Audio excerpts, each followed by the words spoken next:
مستەفا کەمال پاشای کوردستان. هاوزەمان لەگەڵ هەوڵی سەرکردە و گەورە پیاوەکانی کورد لە ئەستەمبۆڵ، سلێمانی، ورمێ، پاریس، قاهیرە بۆ دروستکردنی کوردستانی سربەخۆ، مستەفا کەمال لە کوردستانەوە کەوتە هەوڵی دامەزرانی تورکیای نوێ و پەخستنی تەقەلاکانی نەتەوەیی کورد. لە مایسی 1990دا مستەفا کەمال بە ڕەزامەندی سوڵتان وەحیدەدین لەلایەن بابی عالیۆ دانرا بە پشکنەری گشتی ئۆردوی سێم لە ڕۆژهەڵاتی ئەنەدۆڵ. کەمال پلانێکی گەورەی بەدەستەوە بوو بۆ هەڵساندنەوەی تورکیای تێکشکا و دەستگرتن بەسەر هێزە چەکدارەکانی تورکیا، ڕێنەدان بە لە دەستدانی هیچ پارچە ئەرزێکی تری ژێردەستی تورکیا، بە گژاچوونی بزوتنەوەی ڕزگاری نەتەوەی کورد و ئەرمەن و دەرکردنی هێزە داگیرکەرەکانی یۆنانی، فەڕەنسی، ئیتالی، بریتانی. مستەفا کەمال بێ ئەوەی گوێ بداتە فەرمانی بانکردنەوەی بۆ ئەستەمبۆڵ و دوای لێخستنی و ئینجا حکومدانی بەعدام هەوڵیدا پاژماوەی هێزەکانی تورکیا بخاتە ژێردەستی خۆیەوە. هێرشێکی فراوانی پرۆپاگەندەی دەست پێکرد بۆ ژیاننەوەی گیانی نەتەوەپەرستی تورک. مستەفا کەمال ئەبوو بۆ ئەنجامدانی پلانەکەی ناوچێک بکاتە مەڵبەندی کاری خۆی کە لە ژێردەستی هێزەکانی تورک خۆیدا بێ، لە دەسەڵاتی هێزی هاوپەیمانەکانەوە دوور بێ، لە رووسیاوە نزیک بێ کە ئەویش لەگەڵ دەوڵەتانی ئیمپریالیستی ئەوروپادا لە ناکۆچیدا بوو. ئەو مەڵبەندەش کوردستانی شیمالی بوو. لە دوای کشانەوەی سوپای رووسی کەوت بۆ ژێردەستی تورک. مستەفا کەمال خۆی بیرەوەریەکانی ئەو دەمی ئەجێڕێتەوە. لە 19 مایسی 1990دا لە مینای سامسۆن دابەزیم. دۆخی وڵات بەم جۆرە بوو. لە هەموو مەیدانەکانی جەنگدا ئۆردوی عوسمانی تێکشکێنرا بوو. ئاگربڕی بە چەند مەرجێکی سەخت ئیمزا کردبوو. سوڵتانی لێخراو وەحیدەدین بۆ ڕێگەیەک ئەگەڕا خۆی و تەختەکەی ڕزگار بکە. ئەو وەزارەتەی فەرید پاشا سەرۆکایەتی ئەکرد کە ساز بوو. ئازا نەبوو. وڵات بوو بۆ تاڵانی داگیرکردنی فەڕەنسی، ئینگلیزی، یۆنانی، ئیتالی. تاقمانە مسلمانەکان بە گەرمی لە چالاکیدا بوون بە هەموو ڕێگەیەک بۆ جێبەجێکردنی مەبەستە تایبەتیەکانی خۆیان و پەلیان لە ڕووخانی ئیمپراتۆریە دەکرد. ڕێکخراوێکی یۆنانیەکان بە ناوی ماودیمیرا چەتەی دامەزراند. بەڵام لە ڕۆژهەڵات یەکێتیەک دامەزرا بۆ پاراستنی مافی نیشتیمانی ویلایەتەکانی ڕۆژهەڵات لە ئەرزروم و ئەلعەزیز، ناوەندەکەی لە ئەستەمبۆڵ بوو. ئامانجی یەکێتی پارێزگاری مافی موسڵمانان بوو لە ویلایەتانەدا. لقی ئەرزڕۆم بە گەرمیکاری ئەکرد بۆ ئەوەی بۆ دنیای ڕووم کاتەوە کە خەڵک لە دوای کۆچی ئەرمەن هیچ دەستدرێژێکیان نەکردووە. دارایی ئەرمەنەکانیان پاراستووە تا داگیرکردنی ناوچەکە لەلایەن ڕووسەوە. کۆمیتەی پارێزگاری لە ئەرزڕۆم پاش لێکۆڵینەوەی مەسەلەی تورکی و مەسەلەی کوردی و مەسەلەی ئەرمەنی لە ڕووی زانستی و مێژوویەوە بڕیاریدا تێکۆشانی خۆی لە پاشەڕۆژە تەرخامکە بۆ ئەم نوختانە. 1. کۆژنەکردن لە هیچ هەلومەرجێکە. 2. دروستکردنی ڕێخستنی زانستی، ئابووری، دینی بەزوویی. 3. یەکگرتن بۆ پاراستنی بچووکترین بەشی ویلایەتەکانی ڕۆژهەڵات کە لەوانەیە لێجیا بکرێتەوە.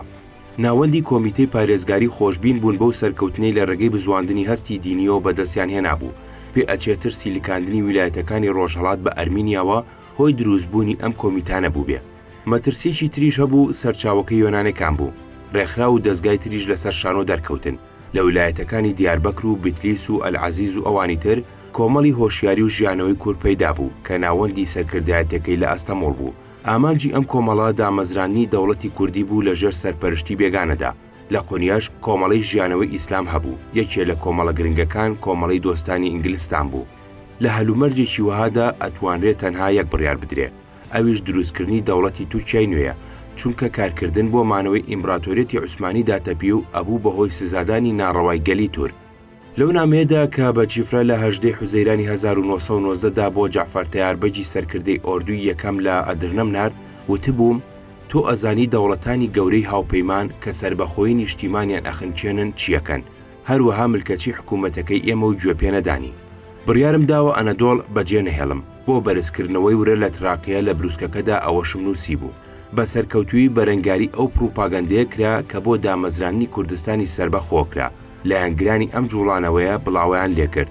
کورد هات نەپاڵ تورک. یەکەمین کۆنگرەی کەمالەکان لە ڕۆژانی 23 تەمموز تا 7 ئابی 1990 لە شاری ئەرزڕۆم بەسرا. جگە لە کۆمیتەکانی پارێزگاری مافی ویلایەتەکانی ڕۆژهەڵات، ژمارەیەک لە گەورە پیاوەکانی کورد بە تایبەتی سەرۆکی عاشیرەت و شێخەکانی بەشداری کاریگەریان تێدا کرد. کەمال خۆی نامەی بۆ هەندێکیان ئەنووسی و هەستی ئیسلامەتی ئەبزواندن و هانی ئەدان لە مەترسی ئەرمەنی. کۆنگرەی ئەرزڕۆم بڕیاری دابوو ویلایەتەکانی ئەرزڕۆم، سیواس، دیاربەکر، خارپۆد، وان، بەتلیز یەکەیەکی پێکەوە بەسراون و بە هیچ بەهانەیەک لە دابەشکردن و جیاکردنەوە نایەت لە ئیمپراتۆریەتی عوسمانی. مسلمانانی ئەم ناوچانە جیاوازی ڕەگەز و کۆمەڵایەتی ئەو تاقمە مسلمانانە ڕەچاوەکە کە هەمویان نەتەوەیەک پێگەهێنن، هەمویان خۆیان وا دەئەنێن کە لە یەک دایک و باوک کەوتونەتەوە. کۆنگرێسی سیواس 4 تا 11 ئەیلول سەرەتاکانی لە کۆنگرێسی ئەرزڕومدا بڕیاری لێدرابوو. قوڵتر و زۆرتر بە گیانی نەتەوەپەرستی تورکی دووبارە کردەوە. لە ڕۆژانی ئەم کۆبوونەوانەدا مێجەر نوئێل هاوڕێ لەگەڵ جەلادەت و کامران بەدرخان و ئەکرەم جەمیل پاشا لە گەشتە درێژەکەیاندا گەیشت بوونە مەلاتیە. ئەم گەشتە پەژارێکی زۆری بۆ مستەفا کەمال دروست کرد، ئەترسا لە ڕاپەڕینی کورد.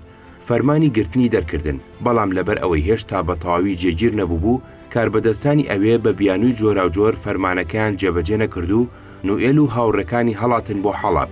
مستەفا کەمال فەرمانی دەرکرد بۆ هەموو کاربەدەستانی تورک لە کوردستان کە لە قەکانی جەمعیەتی تەعالی کوردستان و ڕێکخراوە کوردیەکانی تردا بخەن و بە توندی بربەرەکانی هەموو چالاکیشی نەتەوەیی کورد بکەن.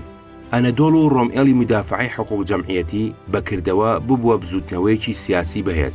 لە 23 نیسانی 1920دا یەکەمین کۆبوونەوەی ئەنجومەنی نەتەوەیی گەورە لە ئەنقەرە کرا. ئەنقەرە ئەوسا شارێکی بچووک بوو. لەم ئەنجومەنەدا چەندین نوێنەری پارلەمانی عوسمانی و هیتر بەشدار بوون. دەسەڵاتی حکوومەتەکەی سوڵتانی پشتگوێ خست و ڕایگەیان حکوومەتی ئەستەمبۆڵ دیلێکی کەساسی هاوپەیمانەکانە، ناتوانێت هیچ بڕیارێ بە قازانجی تورکیا بدات. زۆرتر تاقمێ لە نوێنەرە نەتەوەپەرستەکانی ناو پەرلەمانی عوسمانی لە ئەستەمبۆڵ پرۆگرامێکی شەشبابەتیان لە 28 کانونی دووەمی 1920دا دانابوو. ئەنجومەنی ئەنقەرە بە پەیمانی نەتەوەیی دانا.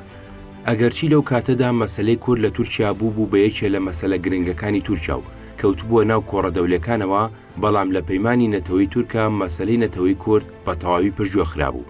لە مادەی پێنجەمیدا باسی ڕێزگرتنی مافی کەمایەتیەکانی کردبوو بۆ مەرجەی دەوڵەتانی دراوسێ بە هەمان چەشن ڕەفتار لەگەڵ کەمایەتیە مسلمانە کامکەن، لە مەژ مەبەستیان کەمایەتی دینی بوو نەگنەتەوەیی. مستەفا کەمال بۆ جێبەجێکردنی پەیمانی نەتەوەی کەوتە کاری جەنگ و دیبلۆماسی.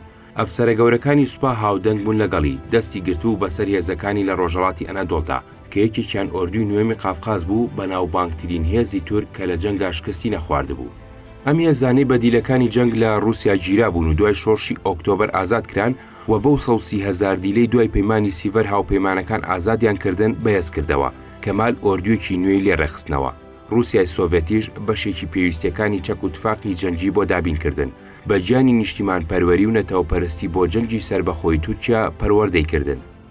ئۆردووی نوێی تورک ئەبوو بەرەنگاری 5 دوژمنی دەرەکی ڕابۆستێ: ئەرمەن لە ڕۆژهەڵات، فەڕەنسا لە سیلیسیا، ئیتالیا لە ئەدالیا، یۆنان لە ئیزمیر، بریتانیا لە ئەستەمبۆڵ. یەکەمین کاری جەنگی لە سەرەتای 1920دا دژی هێزی فەڕەنسی لە سیلیسیا دەستی پێکرد، لە بەهارا توانی دەریام کا بۆ حەڵەب. فەڕەنسا لەو کاتەدا لە کۆبوونەوەی سانڕیمۆدا تەقەلای ئەدا حەلەب و ئەسکەندەرونە و دیمەشق و لوبنان بکەوێتە ژێردەستی و ئەیویست خۆی لە سووریا بچەسپێنێ، لەبەر ئەوە ئەبوو کۆتایی بەشەڕ بهێنێ لەگەڵ مستەفا کەمال. لە 30 مای 1920دا لە ئەنقەرە ڕێکەوتنی ئاگربەر لە بینی هەردوولادا ئیمزا کرا. کەمال خەمی فەڕەنسای نەما، توانی هێزەکانی خۆی لە جەبهەی ئەرمەنی کۆبکاتەوە. پەیمانی سیڤەر و ویلایەتەکانی ترابزۆن، ئەرزڕۆم، موژ وانی دابوو بە جمهوریەتی ئەرمەنی کە تازە لە ئەریڤان دامەزرا بوو. دەسەڵات درا بۆ سەرۆک ویلسن سنووری نێوان تورکیا و ئەرمینیا جیابکاتەوە. هێزەکانی تورک کە بەشێکی گەورەی لە کورد پێگات بوو بە سەرکردایەتی جەنەڕال کازم قارەبەکر کەوتە پێشڕەوی بەرەو ئەرمەنستان. لە تشرینی دووەمی 1920دا قارسی گرت. لە هەمان کاتدا هێزی سۆڤێت هەڵی کوتایە سەر ئەریڤان و گرتی. بە پێر ڕێکەوتنی ئەلیکساندەرپۆل لە 3 کانونی یەکەمی 1920دا تورکیا قارس و ئەردەهانی وەرگرتەوە، بەڵام باتومی لەدەستدا. ئاواتی ئەرمەنەکان کە هەندێکی لە پەیمانی سیڤەردا دانی پیان رابوو لە چاڵنرا. بەم جۆرە لە کۆتایی 1920دا مستەفا کەمال مەترسی فەڕەنسی و ئەرمەنی بەلادا خست و کەوتە دانانی پلانی جەنگی دەرکردنی یۆنانەکان لە ناوچە داگیرکراوەکانی تورکیا. لە پاڵ ئەم سەرکەوتنە جەنگیانەدا کەمال 3 سەرکەوتنی دیبلۆماسی بەدەستێنا. یەک، لە 13 مارتی 1921دا پەیمانێکی لەگەڵ ئیتالیا بەست.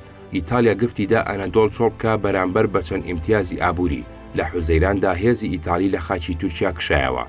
دوو، لە 16 مارتی 1921دا پەیمانی دۆستایەتی و هاوکاری لەگەڵ یەکێتی سۆڤێت مۆر کرد. کێشەکانی سنووری لابەلا کرد. تورکیا ڕازی بوو باتوم لە دەست رووسیادا بمێنێتەوە. لە بەرامبەر ئەوەدا رووسیاش دانینا بە دەسەڵاتی تورکیا بەسەر قارس و ئەردەهاندا. هەردوو لا گفتیان بە یەکتریدا هاوکاری سیاسی بکەن دژی ئیمپریالیزمی ڕۆژئاوا و هاو ئاهەنگی جەنگی لەگەڵ یەکتری بکەن. ڕووس بەردەوام چەک و تفاقی جەنگی ئەدا بە کەمالەکان. 3. لە 20 تشرینی یەکەمی 1920دا ڕێکەوتنێکی لەگەڵ فەڕەنسا ئیمزا کرد. لە بەرامبەر چەند ئیمتیازی ئابووری باشدا فەڕەنسا بەڵێنیدا سیلیسیا چۆڵ بکە، هۆی ئەمەش ناکۆچی قازانجی فەڕەنسی و ئینگلیزی بوو. پشتیوانی بەریتانی لە پێشڕەوی یۆنان ئەبووە هۆی بەهێزبوونی دەسەڵاتی بریتانی لە دەریای ئیجەدا و لە ئەنجامدا دەسەڵاتی بریتانی بەسەر بوغازەکاندا. ئەمەش لەگەڵ قازانجی فەڕەنسا نەئەگونجا. لەبەرەوە فەڕەنسا هێزەکانی خۆی لە تورکیا کێشایەوە بۆ ئەوەی مستەفا کەمال بتوانێت درێژە بە جەنگ بدا دژی یۆنان. بە جۆرەی ئەم پەیمانە هێڵی جیاکردنەوەی سنووری تورکی و دەسەڵاتی فەڕەنسی دیاریکرا. لە ئەنجامی ئەمەدا هەندێک پارچەی لە یەکدابڕاوی کوردستان و بەشێکی گەلی کورد کەوتە ژێر دەسەڵاتی فەڕەنسیەوە کە دوایی بۆ دەوڵەتانی سووریا مانەوە. مستەفا کەمال دوای ئەوەی یارمەتی سۆڤێتی و بێلانی فەڕەنسی و ئیتاڵی تەمین کرد، هەموو توانای خۆی تەرخان کرد بۆ جەنگی یۆنان. لەو کاتەدا کە تورک لە جەبهەی ئەرمەنی خەریکی شەڕبوون، هەندێک ناوچەی تری تورکیایان گرتبوو. لە مارتی 1921دا هێرشی یۆنانی دەستی پێکردەوە. چەند شوێنێکی تریان گرت و لە ئەنقەرەی پایتەختی کەمال نزیک کەوتنەوە. پێکادانە خوێناوەکانی سەر ڕووباری سەخاریا لە ئابەوە تا ئەیلول بە قازانجی تورک شکایەوە. لە پاش زنجیرەیەک تێگەڵچوونی سەخت، هێزەکان یۆنان بە تێشکاوی ناچار بوون بەرەو دەریای سپی بکشێنەوە. مستەفا دەستی گرت بەسەر بەشی گەورەی تورکیا و کەوتە خۆ ئامادەکردن بۆ ئازادکردنی ئەستەمبۆڵ. لە دوای شکانی یۆنان و هەڕەشەی کەمال لە ئەستەمبۆڵ، سەروەزیرانی بریتانی لیوی جۆرج داوای لە هاوپەیمانەکانی کرد بوغازەکان پارێزن. فەڕەنسا و ئیتالیا هەردووکیان لەگەڵ کەمالەکان ڕێکەوتبوون، لەبەر ئەوە وەڵامی سەلبیان دایەوە. هێزی بریتانی خۆی بەتەنیا لە کەناری ئاسیای دەردەنێڵ دابەزی. هێزی تورکی و هێزی بریتانی بەرامبەر یەک ڕاوەستا بوون. بەڵام لە باتی ئەوەی ئەمە شەڕی لێ هەڵبگیرسێ، لە 11 تشرینی یەکەمدا ڕێکەوتنی مودانیای لێ سەوز بوو. ڕێکەوتنەکە کۆتایی بە گرژی هێنا. تراقیای ڕۆژهەڵات و ئەدریانۆپۆلی ئەجێڕایەوە بۆ تورکیا بەرامبەر بە سەلماندنی کۆنتڕۆلی دەولی بەسەر بوغازەکاندا. سەرکەوتنەکانی مستەفا کەمال گیانی لە پەیمانی سیڤەر کێشا.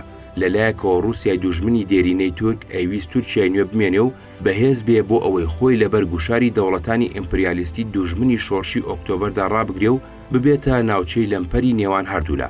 لە لاکەی تریشەوە دەوڵەتانی هاوپەیمان ئەیانویست تورکیا بمێنێ و بەهێز بێ بۆ ئەوەی لافاوی کۆمۆنیزم ڕای نەماڵێ تا ئەها زیاتر زەمینەی دەولی پەیمانێکی نوێی ئاشتی لە باتی پەیمانی سیڤەر خۆشە بوو. لە 20 تشرینی دووەمی 1922دا کۆنفرانسی ئاشتی سەر لە نوێ ئەم جاریان بە ئامادەبوونی عیسمەت پاشای نوێنەری تورکیای نوێ لە لۆزان بەسرا. ئەم ڕووداوە خۆی لە خۆیان بەڵگەی دانانی هاوپەیمانەکان بوو بە هەڵوەشاندنەوەی پەیمانی سیڤەر و بە حکوومەتی تورکیای کەمالی و بە ئامادەیی بۆ بەستنی پەیمانێکی ئاشتی نوێ. کاتێک کە هێزی کەمالەکان لە ئەستەمبۆڵ نزیک کەوتەوە، چەند مانگ بوو چالاکی سیاسی جەمعیەتی تەعالی کوردستان و ڕێکخراوە کوردیەکانی تر کەس بوو. هەندێک لە ئەندامەکانی هەڵاتەبوون بۆ ئەملا ئەولا و هەندێکی تریان دەستیان لە کاری سیاسی هەڵگرتبوو. لە کۆبوونەوەکانی لۆزاندا سەرکردەکانی بزوتنەوەی کورد لە ئەستەمبۆڵ و ئەو دەستەی نوێنەرایەتی بە سەرۆکایەتی شەریف پاشا لە پاریس بوو، هیچ جۆرە چالاکییان نەنوان. کەسێ نەبوو خواستەکانی کورد لە لۆزان بێنێتەوە پێشەوە، بەڵکو بە پێچەوانەوە عیسمەت پاشا چەند کوردێکی لەگەڵ خۆی بردبوو بۆ لۆزان بۆ ئەوەی بە هاوپەیمانەکانی بسەلمێنێ کورد جیابوونەوە یا مافی نەتەوەیی ناوێ و ئەوێ لەگەڵ تورکیا بمێنێتەوە.